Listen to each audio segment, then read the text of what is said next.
राधे राधे दोस्तों, आज हम शिव पुराण का पाठ शुरू करते हैं। शुरू करने से पहले मेरी आप सबसे विनती है कि मेरे चैनल को सब्सक्राइब, लाइक और शेयर करना ना भूलें, ताकि हम आपके लिए अच्छी अच्छी कथाएं और पुराणे ला सकें।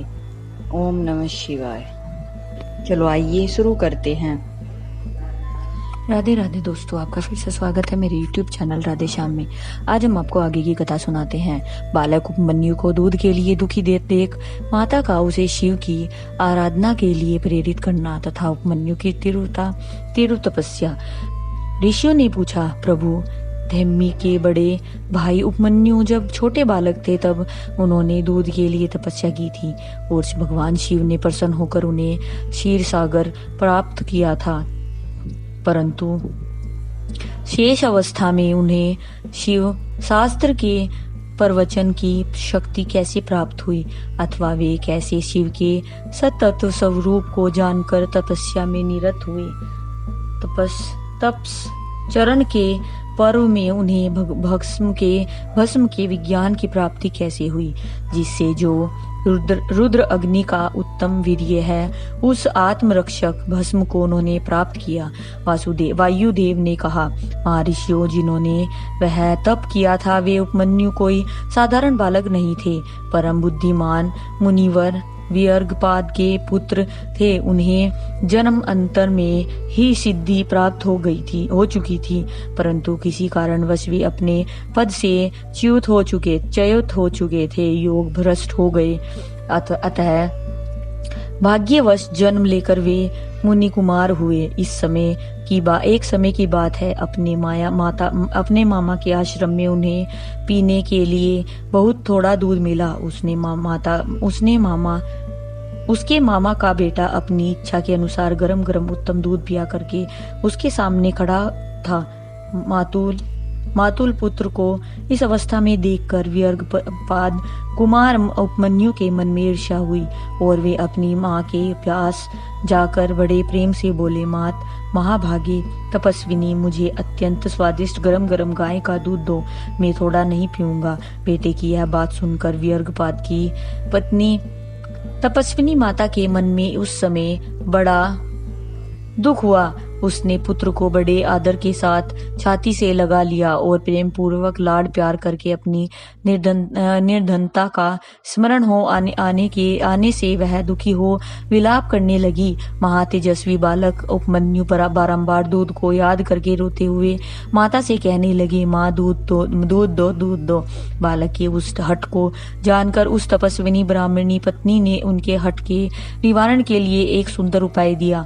उसने उस स्वयं उच्च वृत्ति से कुछ बीजों का संहार किया था।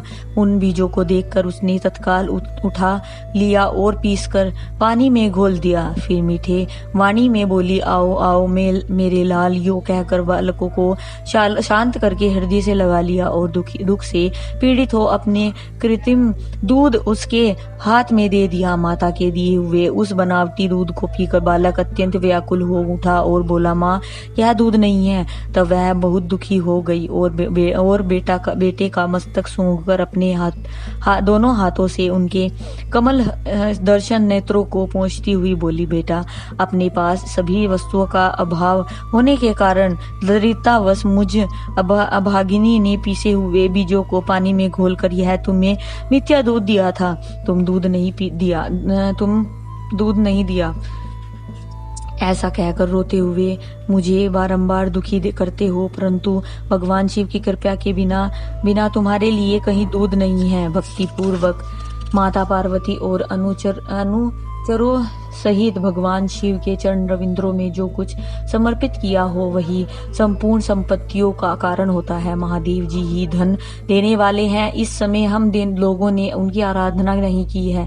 वे भगवान की सकाम पुरुषों को उनकी इच्छा के अनुसार फल देने वाले हैं।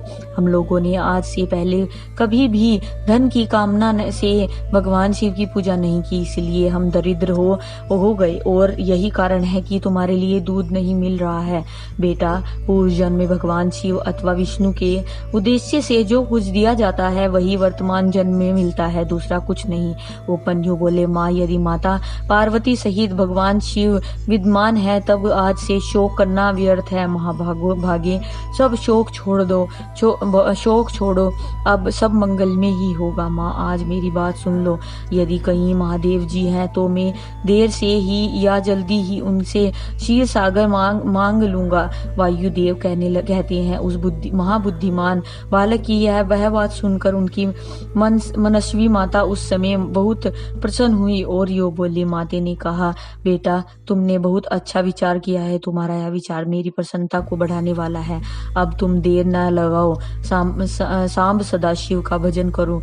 उन्हें देवताओं को छोड़कर मन, वाणी और क्रिया द्वारा भक्ति भाव के साथ पार्षद गणों सहित उन्हीं शाम सदाशिव का भजन करो। ओम नमः।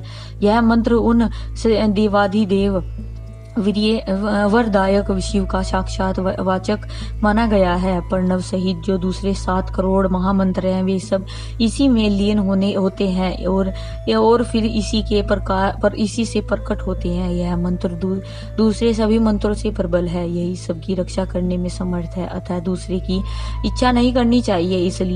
इसलिए तुम दूसरे मंत्रों को त्याग कर केवल पंचाक्षर के जप में लग जाओ। इस मंत्र के जिहा पर आते ही यहाँ कुछ भी दुर्लभ नहीं रह जाता है। यह सब उत्तम भस्म जिसे मैंने तुम्हारे पिताजी से ही प्राप्त किया है वह विरजा होम की अग्नि से सिद्ध हुआ है, अतः बड़ी से बड़ी आपत्तियों का निवारण करने वाला है। मैंने तुम्हें जो पंचाक्षर मंत्र बताया है उसको मेरी आज्ञा से ग्रहण करो, इसके जप से ही शीघ्र तुम्हारी रक्षा होगी। वायुदेव कहते हैं, इस प्रकार आज्ञा देकर और तुम्हारा कल्याण हो। ऐसा कहकर माता ने पुत्र को विदा किया। मुने उपमन्यु ने उस आज्ञा को शिरोधार्य करके ही उसके चरणों में प्रणाम किया और तपस्या के लिए जाने की तैयारी की। उस समय माता ने आशीर्वाद देते हुए कहा, सब देवता तुम्हारा मंगल हो करे। माता की आज्ञा पाकर उस बालक ने दुष्कर तपस्या आरंभ की। हिमालय पर्वत के एक शिखर पर जाकर उपमन्यु एकाग्रचित हो केवल वायु पीकर रहने लगे।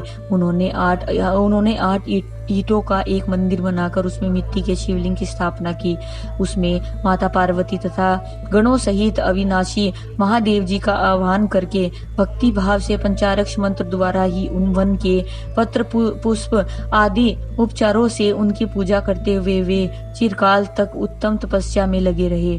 उस समय एकाकी कृषकाय बालक द्विजवर उपमन्यु को शिव में मन लगाकर तपस्या करते देख मरीचि के शाप से पिशाच भाव को प्राप्त हुए।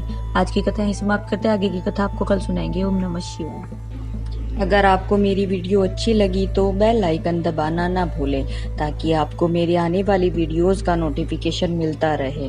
धन्यवाद। ओम नमः शिवाय।